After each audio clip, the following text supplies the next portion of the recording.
मेरे प्रिय कैडेट्स, आप सभी को मेरा नमस्कार। कक्षा 10वीं से संबंधित आपका पाठ्य पुस्तक है स्पर्श भाग 2। इसके अंतर्गत पद्य भाग में से मनुष्यता इस कविता का विस्तृत अध्ययन कर रहे हैं। इसके कवि हैं मैथिली शरण गुप्त और आज हम इस मनुष्यता कविता का प्रश्नोत्तर पर चर्चा करने वाले हैं। मनुष्यता जो है किस प्रकार उसकी परिभाषा है, कैसे रहना है मनुष्य को, यह सारी बातें इस कविता के अंतर्गत निहित हैं। पाठकों को यह बात उन्होंने बार बार बताने की कोशिश की है कि मनुष्य जीवन नश्वर है। मनुष्य की जो जन्म के बाद मृत्यु तय है, तो इस मृत्यु को डरना नहीं है और गौरवपूर्ण जीवन को बिताने की बात कहते हैं। उसकी मृत्यु जो हो श्रू मृत्यु हो और लोग उसे याद करें, उसका गुणगान करें, यही यशोगाथा है। और उसके साथ साथ यहाँ पर किस प्रकार जो है मनुष्य के लिए जो अपना जीवन का त्याग दे दिया, रंती देव हो, दतीची हो, उसी नर कर्ण महान आत्माओं के यहाँ पर जो है संसार में हित के लिए बढ़ चढ़ कर त्याग किया है। इसका उदाहरण भी यहाँ पर मैथिली शरण गुप्त दिया है। उसके साथ साथ मनुष्य में सहानुभूति, दया, उदारता, परोपकार को स्थान देने की बात भी कही है। उसके साथ साथ अपनत्व का भी यहाँ पर बात कही गई है। उसके साथ साथ यहाँ पर जो है आपको दूसरों के प्रति बंधुत्व का जो है उनके साथ रहना है और धन दौलत का घमंड नहीं होना है, क्योंकि जो गरीब लोग हैं उनके लिए भी जो भगवान जो है उनकी रक्षा करता है। इस तरह आगे आपको पाठकों को संदेश भी दिया है कि मनुष्य को चाहिए कि वह आपस में मेल झोल बढ़ाते हुए, राह के रोड़े यानी जो कठिनाइयों को हटाते हुए, भिन्नता की जगह एकता को बढ़ाते हुए तथा औरों का उद्धार करते हुए अपना भी उद्धार करे। यही इस कविता का मूल उद्देश्य है। अब हम इसके प्रश्नोत्तर की ओर बढ़ेंगे, जो इस प्रकार है। निम्नलिखित प्रश्नों के उत्तर दीजिए। पहला प्रश्न है, कवि ने कैसे मृत्यु को स्वमृत्यु कहा है? तो इसका प्रश्न का उत्तर है, जिस मनुष्य में अपने और अपनों के हित चिंतन से पहले और सर्वोपरि दूसरों का हित चिंतन होता है और उसमें वे गुण हो जिनके कारण कोई मनुष्य मृत्यु लोक से गमन यानी जाने के बाद मृत्युलोक कर जाने के बावजूद युगों तक दुनिया की यादों में बना रहे, ऐसी मनुष्य की मृत्यु को ही कवि ने श्रू मृत्यु कहा है। जब उसकी मृत्यु हो जाती है तो होने के बावजूद भी युगों तक दुनिया में उसका याद रहे, यही श्रू मृत्यु कहलाती है। अगला प्रश्न है, उदार व्यक्ति की पहचान कैसे हो सकती है? तो उदार यानी जो गुणवान हो, उसकी पहचान कैसे होती है? इसका उत्तर है, उदार व्यक्ति की पहचान यह है कि वह इस असीम संसार में आत्मीयता का भाव भरता है, सभी प्राणियों के साथ अपनेपन का व्यवहार करता है, नित्य परोपकार के कार्य करता है, जिसके हृदय में दूसरों के प्रति सहानुभूति और करुणा का भाव होता है। उदार व्यक्ति दूसरों की सहायता के लिए अपने तन, मन और धन को किसी भी क्षण त्याग सकता है। जो दूसरों की प्राण रक्षा के लिए अपना सर्वस्व न्यौछावर करने को तत्पर रहता है, वह जाति, देश, रंग, रूप आदि का भेद किए बिना सभी को अपना मानता है। वह स्वयं हानि उठाकर भी दूसरों का हित करता है। प्रेम, भाईचारा और उदारता ही उसकी पहचान है। इस प्रकार जो है दूसरे प्रश्न का उत्तर जो है यहाँ पर भाईचारा, सहानुभूति, करुणा करना ही मनुष्य का उदार व्यक्ति का पहचान कहलाती है। अगला प्रश्न है, कवि ने दधीचि, कर्ण आदि महान व्यक्तियों का उदाहरण देकर मनुष्यता के लिए क्या संदेश दिया है? तो उत्तर है, कवि ने दधीचि, कर्ण आदि महान व्यक्तियों का उदाहरण देकर मनुष्यता के लिए यह संदेश दिया है कि प्रत्येक मनुष्य को परोपकार करते हुए अपना सर्वस्व त्यागने से कभी पीछे नहीं हटना चाहिए। यानी यहाँ पर आपने दधीचि जो है अपने अस्थि पंजर को दे दिया, कर्ण अपने कर्ण कुंडल को जो है, कर्ण कवच को जो दान दे दिया, ऐसे परोपकार किया है। इन व्यक्तियों ने दूसरों की भलाई हेतु अपना सर्वस्व दान कर दिया था। दधीचि ने अपनी अस्थियों का त्याग कर्ण के कुंडल और कवच का दान कर दिया था। हमारे शरीर नश्वर है, इसीलिए इससे मोह को त्याग कर दूसरों के हित चिंतन में लगा देने में ही इसकी सार्थकता है। यही कवि ने संदेश दिया है। इस तरह जो है मनुष्यता का यहाँ पर उदाहरण सहित उन्होंने उदाहरण दिए हैं। अगला प्रश्न है, कवि ने किन पंक्तियों में यह व्यक्त किया है कि हमें गर्व रहित जीवन व्यतीत करना चाहिए? कवि ने जो है किन पंक्तियों में जो है गर्व रहित जीवन व्यतीत यानी बिताने की बात कही है? तो उत्तर इसका इस प्रकार है, कवि ने दधीचि, कर्ण और महान व्यक्तियों का उदाहरण देकर सारी मनुष्यता को त्याग और बलिदान का संदेश दिया है। अपने लिए तो सभी जीते हैं, पर जो परोपकार के लिए जीता और मरता है उसका जीवन धन्य हो जाता है। पौराणिक कथाओं के अनुसार दधीचि ऋषि ने रुद्रासुर से देवताओं की रक्षा करने के लिए अपनी अस्थियों तक का दान कर दिया। देखिए, यही मनुष्यता है, गर्व रहित जीवन है। इसी प्रकार कर्ण ने अपने जीवन रक्षक कवच कुंडल को अपने शरीर से अलग करके दान में दे दिया। इस प्रकार जो है गर्व रहित जीवन जी रहे हैं, जिया था। रंती देवी नामक दानी राजा ने भूख से व्याकुल ब्राह्मण को अपने हिस्से का भोजन दे दिया था। यहाँ पर फिर से उदाहरण बता रहे हैं। राजा शिवी ने कबूतर के प्राणों की रक्षा हेतु अपने शरीर का मांस काटकर दे दिया। ये कथाएं हमें परोपकार का संदेश देती हैं। ऐसे महान लोगों के त्याग के कारण ही मनुष्य जाति का कल्याण संभव हो सकता है।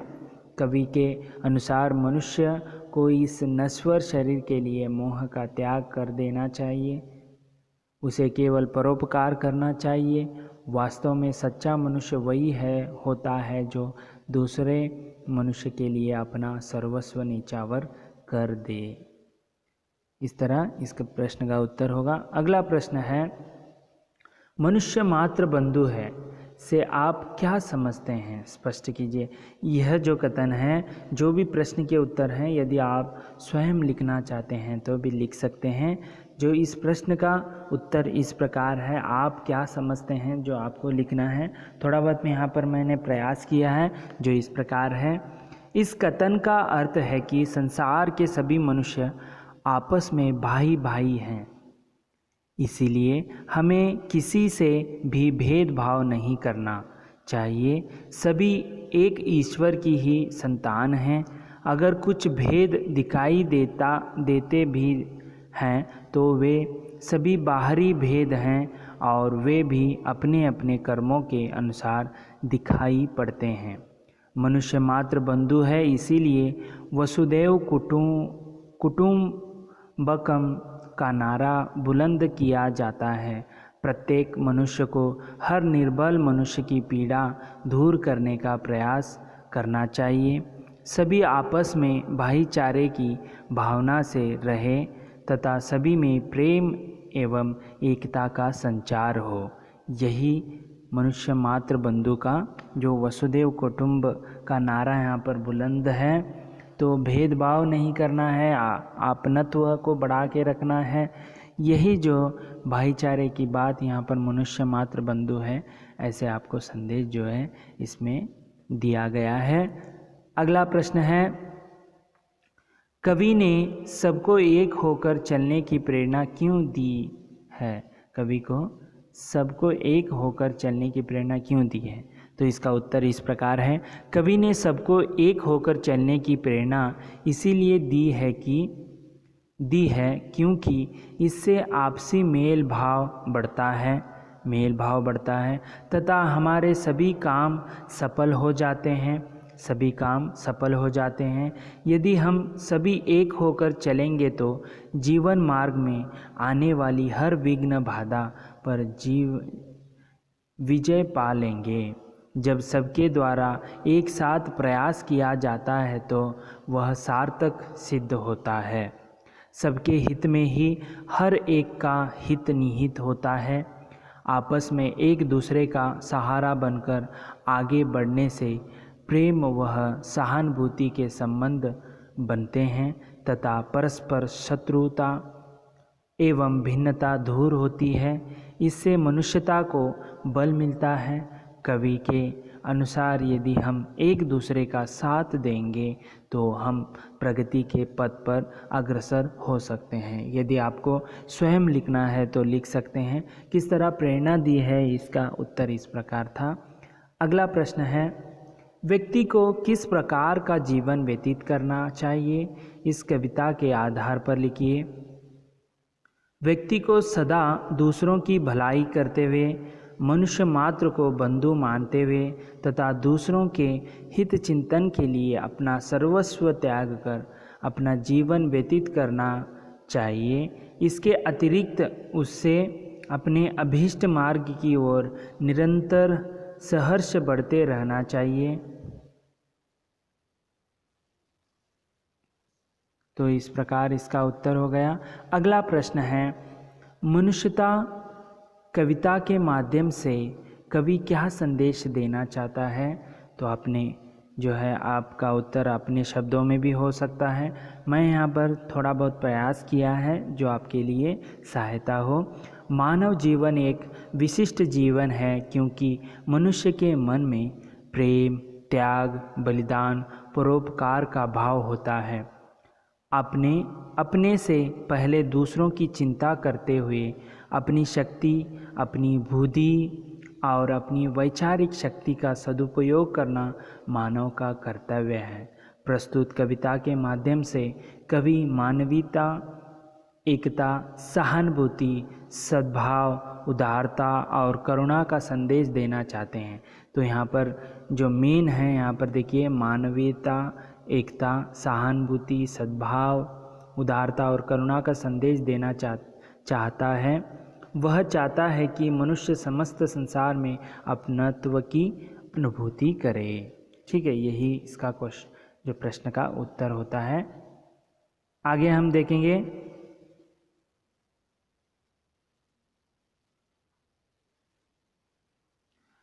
वह दीन दुखियों, ज़रूरतमंदों के लिए बड़े से बड़ा त्याग करने के लिए तैयार रहे। वह पौराणिक कथाओं के माध्यम से विभिन्न महापुरुषों जैसे दधीचि, कर्ण, रंती देवी के अतुलनीय त्याग से प्रेरणा ले। ऐसे सत्कर्म करे जिससे मृत्यु अपरंपार उपरांत भी लोग उसे याद करें। उसका यश रूपी शरीर सदैव जीवित रहे। निस्वार्थ भाव से जीवन जीना, दूसरों के काम आना, वह स्वयं ऊंचा उठने के साथ साथ दूसरों को भी ऊंचा उठाना ही मनुष्यता का वास्तविक अर्थ है। अगला है, निम्नलिखित पंक्तियों का भाव स्पष्ट कीजिए। पहला प्रश्न है, सहानुभूति चाहिए, महाविभूति है यही, वशीकृता सदैव है बनी हुई, स्वयं मही, विरुद्धवाद बुद्ध का दया प्रभाव में बहा, विनीत लोक वर्ग क्या न सामने झुका रहा। इस प्रश्न का भावार्थ है, इन पंक्तियों का भाव यही है, प्रत्येक मनुष्य को प्रत्येक मनुष्य के जीवन में समय असमय आने वाले हर दुख दर्द में सहानुभूति होनी चाहिए, क्योंकि एक दूसरे के दुख दर्द का बोझ सहानुभूति की प्रवृत्ति होने से कम हो जाता है। वास्तव में सहानुभूति दर्शाने का गुण महान पूंजी है। पृथ्वी भी सदा से अपनी सहानुभूति तथा दया के कारण वशीकृता बनी हुई है। भगवान बुद्ध ने भी करुणावश उस समय की पारंपरिक मान्यताओं का विरोध किया। विनम्र होकर ही किसी को झुकाया जा सकता है। उदाहरणार्थ फलदार पेड़ तथा संत महात्मा हमेशा अपनी विनम्रता से ही मनुष्य जाति का उपकार करते हैं। अगला दूसरा भाव प्रश्न है, रहो न भूल के कभी मदांत तुच्छ वित्त में, सनाथ जान आपको करो न गर्व चित्त में, अनाथ कौन है यहाँ त्रिलोकनाथ साथ है, दयालु दीन बंधु के बड़े विशाल हाथ हैं।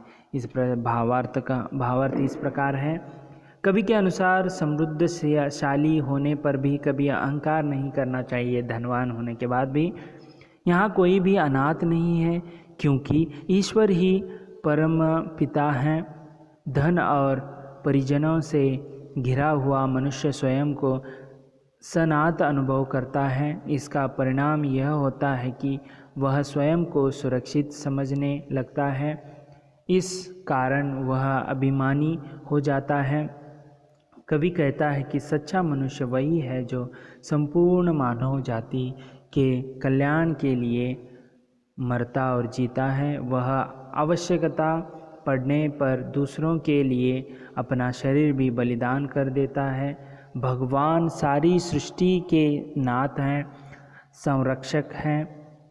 उनकी शक्ति अपरंपार है। वे अपने अपार साधनों से सभी रक्षा और पालन करने में समर्थ हैं। वह प्राणी भाग्यहीन है जो मन में वो अधीर, अशांत, असंतुष्ट और अतृप्त रहता है और अधिक पाने की ललक में मारा फिरता है। अतः व्यक्ति को समृद्धि में कभी अहंकार नहीं करना चाहिए। इस तरह अगला भावार्थ है, प्रश्न है, चलो अभीष्ट मार्ग में सहर्ष खेलते हुए, विपत्ति विघ्न जो पड़े उन्हें ढकेलते हुए, घटे न हेल मेल हाँ बढ़े न भिन्नता कभी, अतर्क एक पंथ के सतर्क पंथ हो सभी।